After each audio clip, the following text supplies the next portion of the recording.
Hello friends, welcome back to my channel. আশা করি সবাই ভালো আছো, আমিও ভালোই আছি। অবশেষে টিনা আবার তার নিজের ফ্ল্যাটে গেল এবং সকাল থেকেই প্রস্তুতি চলছিল এবং যাওয়ার সময় থেকেই ভিডিওটা স্টার্ট করেছে এবং প্রচুর জিনিস সঙ্গে করে নিয়ে যাচ্ছে। মনে করে যেগুলো এতদিন ধরে সংগ্রহ করছিল সেগুলো নিয়ে গেল। যাই হোক, সেটা কথা না। কথাটা হচ্ছে যে সুন্দরভাবে আবার সব জিনিসটাকে গুছিয়ে নিতে গেল, এটা হলো বড় কথা। নিজের যে অগোছালো একটা জীবন আছে সেটাকে গোছানোর জন্য আপ্রাণ চেষ্টা করে চলেছে। সেটা ঘর গোছানোর মধ্যে দিয়েই হোক, অথবা ছেলেকে নিয়ে আসার পরিকল্পনার মাধ্যমেই হোক, ইত্যাদি ইত্যাদি। যা মনে আছে তোমাদের বা যা মনে হচ্ছে সেটাই তোমরা মনে করো বা ধরে নাও, সেটা বড় কথা না। কথাটা হচ্ছে চেষ্টা করছে। এই যে চেষ্টা করা, এটাই কিন্তু জীবনের একটা বড় মানে উদ্দেশ্য হওয়া উচিত মানুষের। যে আমার জীবনে একটা বিশাল অসফলতা এলো, আমি একটা বিশাল গাড্ডায় পড়ে গেলাম, সেই গাড্ডা থেকে আমি উঠলাম এই অবধি ঠিক আছে, কিন্তু তারপর আবার নিজেকে জীবনের মূল স্রোতে নিয়ে এসে সেখান থেকে উন্নতি, সেখান থেকে মাথা উঁচু করে দাঁড়ানো, সেখান থেকে জয়ের কি বলবো, মানে লাস্ট পয়েন্ট যেটা উইনিং পয়েন্ট, সেই পয়েন্টে পৌঁছনো, তার জন্য যে রেস সেইটা চালিয়ে যাওয়া, এটা কিন্তু ভীষণভাবে আমাদের জীবনে, প্রত্যেকের জীবনের উদ্দেশ্য হওয়া উচিত। এবং সেইটা যে সবাই বজায় রাখতে পারবে, এটা কিন্তু এত সহজ জিনিসও নয়। অনেকেই মাঝ রাস্তায় ভেঙে পড়ে, অনেকেই হাঁপিয়ে যায়, অনেকেই কি বলবো,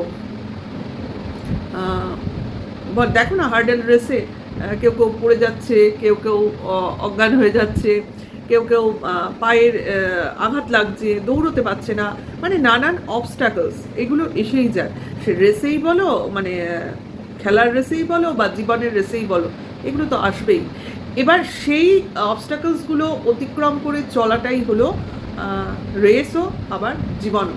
জীবনটাকে আরেকটা নাম আমি রেস হিসেবেই দিই, জীবনের আরেক নাম রেস। কারণ এটাতে তোমাকে সারা জীবনই দৌড়ে চলতে হবে, মানে উদ্দেশ্যটা তোমার সেটা। সে তুমি ফিজিক্যালি দৌড়াও, মেন্টালি দৌড়াও, যেভাবে খুশি দৌড়াও, কিন্তু তোমাকে সেই ইচ্ছাটা, সেই মানে উদ্দেশ্যটা তোমার সঙ্গে সবসময় রাখতে হবে। যাই হোক, অনেক জ্ঞান দিয়ে ফেলি, কিছু করার নেই। কারণ টিনার এখন যেটা প্রয়োজন সেটা হচ্ছে এই ধরনের কিছু মানে এনার্জেটিক কথাবার্তা, মানে যেটা বললে ওর জীবনে ও যেন হাঁপিয়ে না পারে, ও যেন আরও এগিয়ে যেতে মনের মধ্যে ভরসা তৈরি করতে পারে, নিজেকে উত্তেজিত রাখতে পারে এবং মানে কোনো সময় না হেরে যায়, মানে ভয় না পেয়ে যায়, কুণ্ঠিত না হয়ে যায়, বা সংকোচ না আসে মনে, যে আমি ঠিক চলছি তো, ঠিকভাবে এগোচ্ছি তো, ভুল হচ্ছে না তো, পারবো তো। এই যে মনের মধ্যে একটা বিভিন্ন রকম চিন্তা আসে না, ডে বাই ডে, সময় বাই সময় তোমার কিন্তু এসেই যায়। সে তুমি যতই কাজ করো, যতই তুমি সফলতা পাও, তবু তোমার মনের মধ্যে এগুলো কিন্তু খুচখাচ আসতেই থাকবে, দ্বিধা দ্বন্দ্ব যাই বলো না কেন। এইগুলোকে জেতাও কিন্তু জীবনের একটা বড় রেসের মধ্যেই পড়ে। এইগুলো যখন সবাই সব কিছু করতে পারে, তখনই সে একটা সফলতার মুখ দেখতে পারে, তাই না? এগোচ্ছে, ৮০,০০০ সাবস্ক্রাইবার হয়ে গেছে, আর কয়েকটা দিন, কিছুটা পথ, তারপর আমি আমার আপাতত একটা হার্ডল তো অতিক্রম করবই, এবং তার চিহ্নস্বরূপ একটা কিছু আসবে, যেটা আমি আমার গৃহকোণের কোনো একটা দেয়ালে সুসজ্জিত করব। যাই হোক, সেসবও আমরা দেখব। এত তাড়াতাড়ি আমরা কেউ কোথাও যাব না, অন্তত ওর পাশ ছেড়ে তো নয়। তাহলে অবশেষে পৌঁছলো, অনেক কাজ করে, অনেক জিনিসপত্র নিয়ে, মানে অ্যাটলিস্ট কিছুটা সামগ্রী সংগ্রহ করে ফ্ল্যাটের পথে অগ্রসর হলো এবং অবশেষে পৌঁছলো। তা অনেক জিনিস বারবার তুলতে হয়েছে, সবাই মিলে একসাথে তুলেছে, হয়তো লিফটে সুবিধা আছে, সব একবারে তুলেছে। এবার লিফট থেকে তো তাড়াতাড়ি বার করতে হবে, মানে নিচ থেকে মানে যাই হোক, একটা টাইম, অনেকক্ষণ মানে দীর্ঘক্ষণ ধরে তো তুমি লিফটটা আটকে রাখতে পারবে না, সবই করতে হবে তোমার একটা টাইমের মধ্যে। তো যাই হোক, অবশেষে সমস্ত জিনিস ফ্ল্যাটের মধ্যে ঢুকে গেছে। এবার ধীরে ধীরে জিনিসগুলো জিনিসের জায়গায় চলে যাবে, ঠিক আছে? যেভাবে ঘড়ি দেওয়ালে সুন্দর করে লাগানো হয়ে গেল, কিছু শোপিস দেখলাম, ফুলদানিগুলো দেখলাম সাজানো হয়ে গেল, এবং মাটির না, প্লাস্টিকের টবের যে অরিজিনাল গাছগুলো, সেগুলো বারান্দায় রেখে দিল। ওটাই তো থাকার জায়গা, যেখানে জল হাওয়া ওরা ইজিলি পাবে। হ্যাঁ, যাই হোক, সুন্দরভাবে রাখছে, চেষ্টা করছে। এবং সঙ্গে বৌদি রয়েছে, দাদা তো রয়েছে, কিন্তু দাদা রাতে রইল না, মা বাড়িতে একা আছে, এই জন্য সম্ভবত দাদা মার কাছে চলে গেল। বৌদি আজকের রাতটা তো রইল, কালকের রাত দেখা যাবে কি হয়, কি হতে পারে। তবে আমি বলবো তিনারও বক্তব্য যে ও পার্মানেন্টভাবে ও ভাবছিল নিজের কাছে রাখবে ওর ঠাকুমাকে, যেহেতু ঠাকুমা পিসির কাছে গেছে, কিছু কারণেই গেছে ভাই, এমনি এমনি যায়নি। সেটা আমাদের সব কিছু বলবে এমন কোনো কথা নয়। তা উনি আসলে ওর সাথেই থাকবে। এখন আপাতত একদিনের জন্য সম্ভবত বৌদি রয়েছে, হয়তো কোনো একদিন মা আসবে, এমন নয় যে রোজই কেউ না কেউ থাকবে, থাকার কথাও না, সম্ভবও না। কারণ প্রত্যেকেরই কিন্তু একটা আলাদা তোমার লাইফ আছে, মানে লাইফে মানে কাজ আছে। কেউ কারোর জন্য বসে থাকবে এটা কিন্তু সবসময় ভেবে নেওয়া উচিত না। আপাতত আজকের রাতটা রইল, কারণ বেশ কিছুটা কাজ আছে, ও খানিকটা গুছিয়ে নেবে, সামলে নেবে। আর যেহেতু সুযোগ আছে, সেই হিসেবে বৌদি এক রাত থেকে গেল, দাদা থাকতে পারলো না, হয়তো মার জন্য, ঠিক আছে, এটাই কারণ, আর কোনো কারণ হওয়ার কথা নয়। আর অনেকেই এখানে বলবে বা বলছে অলরেডি হয়তো, দেখো এরা দাদা বৌদি নতুন বিয়ে করেছে, সেখানে দাদা বৌদিকে সেপারেট করে দিচ্ছে ননদ, এটা করাটা ঠিক হচ্ছে না। ভাই বৌদি তো বাপের বাড়িতেও যায়, তখন কি সে সেপারেট থাকে না? হ্যাঁ, যে বাড়িতে দাদা অলরেডি এক্সিস্ট করছে, যদি ফ্ল্যাটে দাদা এক্সিস্ট করতো, রাতেও থাকতো, সেক্ষেত্রে যদি দাদা বৌদি একসাথে না শুয়ে দাদা আলাদা শুতো, বৌদি আলাদা শুতো, বা দাদা বৌদির মাঝে ননদ শুতো, তাহলে সেখানে কিন্তু সেপারেশন কথাটা আসলেও আসতে পারে। হ্যাঁ, আরেকটা কারণে আসতে পারে, যদি দীর্ঘদিন বৌদি এখানে একা থাকে, দাদা না থাকে, সেক্ষেত্রে আসতে পারে। এবার এক রাত্রি রইল, এটাকে কিন্তু সেপারেট বলা যায় না।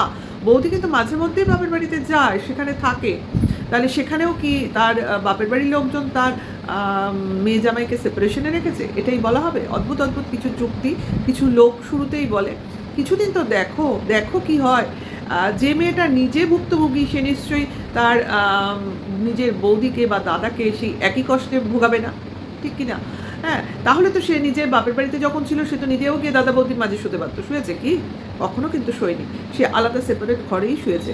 যখন ঠাকুমা ছিল ঠাকুমার সঙ্গে শুয়েছে, অথবা ঠাকুমা ছিল না যখন একা শুয়েছে, কোনো দিন মার সঙ্গে শুয়েছে। কিন্তু কোনো দিন কি দেখেছো দাদা বৌদির মাঝে গিয়ে শুতে? দেখোনি কিন্তু।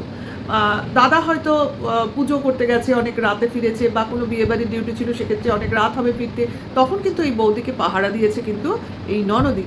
সেক্ষেত্রে যদি ওই বৌদি ননদের কোনো একদিন একটু কাজে আসতে পারে, তাতেও লোকের কথা কি করে আসে ভাই? আমার মানে চিন্তাতেই আসে না। কিছুদিন তো দেখো, দিনের পর দিন তো হচ্ছে না, একটা দিন তো হতেই পারে। আমরা কি এরকম থাকি না? সব সময় কি হাজব্যান্ডকে নিয়ে গিয়ে থাকি না কিন্তু। হ্যাঁ, হাজব্যান্ড যেখানে আমার সঙ্গে গেল থাকলো, সেখানে একসাথে থাকাটা বাধ্যতামূলক। কিন্তু আমার হাজব্যান্ড আমার সঙ্গে আসেইনি, সেখানে আমি তার সাথে থাকবো কী করে? আমি কি এরকম সেপারেট থাকতে পারি না? হয় নাকি? অদ্ভুত ব্যাপার। এসব কথা টন্দীপের বাড়িতে যখন ওর মা শুয়েছে দিনের পর দিন, রাতের পর রাত, দুপুরের পর দুপুর, তখন কিন্তু এসব কথা ওঠেনি। তখন এসি অমুক তমুকের কথা উঠেছে। আজকে কিন্তু টন্দীপার মার সঙ্গে শোয় না, তোমরা নিশ্চয়ই লক্ষ্য করে দেখবে, সে কিন্তু আলাদা সেপারেট ঘরেই শোয়। কিন্তু সেই ব্যবস্থাটা সে তখন করতে পারেনি। একটা রুমেই এসি লাগিয়ে সে এই যন্ত্রণাটা তার বউকে দিয়েছিল। আজ কিন্তু দিনের পর দিন 3টে ঘরে তার এসি রয়েছে, কিন্তু সে দেখাতে পারছে না, কারণ এই কন্ট্রোভার্সিটা তার ক্ষেত্রে তখন আঙুল তুলবে। আজকে তুমি একটার জায়গায় 2টো ঘরে এসি লাগিয়ে ফেলেছো, তোমার মা আলাদা শুচ্ছে, তুমি আলাদা শুচ্ছো, তাহলে তখন যখন তোমার বাড়িতে তোমার বউ ছিল, তখন তোমাদের বেডরুম কেন মা শেয়ার করেছেন, তখন কেন তুমি নিজে আরেকটা ঘরে এসি লাগিয়ে নিতে পারোনি? আসবে এই প্রশ্নটা।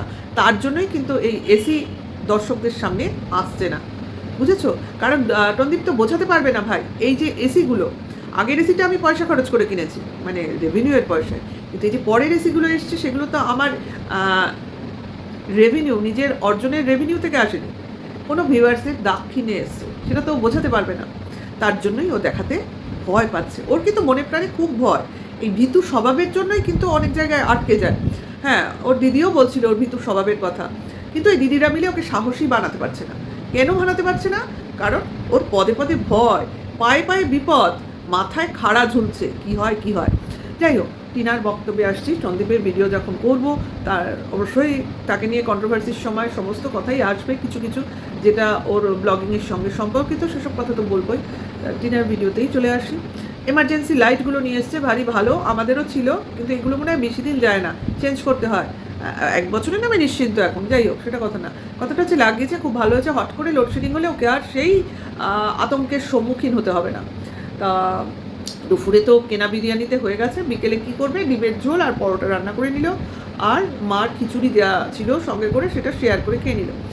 এগুলো দেখো চটজলদি খাওয়া, সকাল থেকে যে চিন্তা ভাবনা করতে হবে এমন ব্যাপার নেই, দুজনের তো জিনিস দুজনের মতো করে নিল, খেলেও দিল। এবার দুজনে এখন বর্ষাকাল যেহেতু বেশ ঠান্ডা ঠান্ডা ওয়েদার আছে, এর আগে যখন ওদের গৃহপ্রবেশের পুজোটা হলো তখন কিন্তু গরম ছিল বেশি, তখন ওদের শোয়া বসা করতে একটু অসুবিধা হচ্ছিল, এবং ওই সেকেন্ড রুমের খাটটা এসে গেলে আমার মনে হয় না সেই গরমটা আর থাকবে, কারণ ওই ঘরটা খুব এয়ারি, ও নিজেও বলেছে, আমারও মনে হয়েছে যেহেতু যে জায়গায় খাটটা রাখবে সেখানে দুটো জানলা তোমার ফেসিং রয়েছে, তার জন্য জানলা খুলে দিলে কিন্তু প্রচণ্ড হাওয়া আসবে, এটা বোঝাই যাচ্ছে, ওই দিকটা ফাঁকা।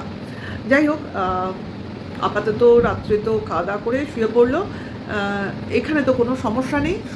এইবার আসি ফটো ফ্রেমটাও দাদাই টাঙিয়ে দিয়ে গেল, একটা তো আমরা দেখতে পেয়েছি, আরেকটা দেখতে পাইনি, মনে হয় আমি দেখতে পাইনি, তোমরা যদি দেখো তো বলো, আমি অতটা খেয়াল করতে পারছি না, একটাই তো টাঙালো, সম্ভবত ওর খাটের ওপরে ওর ছেলের একার ফটোটা, আরেকটা ফটো হয়তো পরে চিন্তা ভাবনা করে ওই ঘরে টাঙাবে, খাটটা আসার পর হয়তো টাঙাবে, এটাও হতে পারে। যাই হোক, ছেলে আসার আগেই ছেলের ফটো দিয়ে ঘরটা অন্তত সাজিয়ে নিল। নিজের মনের সুপ্ত ইচ্ছাগুলো এইভাবে একটু একটু করে ও দেয়ালের মধ্যে সাজিয়ে নেবে, মনের মধ্যে যেগুলো রয়েছে সেগুলো ঘরের কোণে ছড়িয়ে দেবে, এবং আস্তে আস্তে সুন্দর করে গুছিয়ে সাজিয়ে নেবে। একদিনে তো হবে না, একটু একটু করে হয়, তাই না?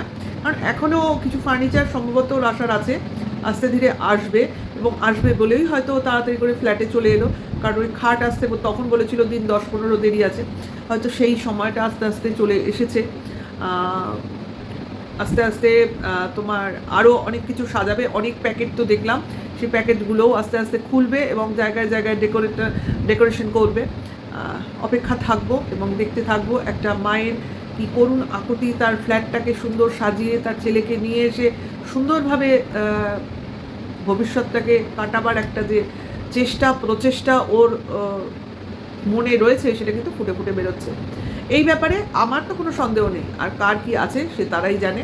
দেখো, মন্দজনই মন্দ কথা বলবেই, কিছু করার নেই, কিন্তু সব কথায় কান দিলে চলবে না, কারণ লোক আছেই কথা বলার জন্য।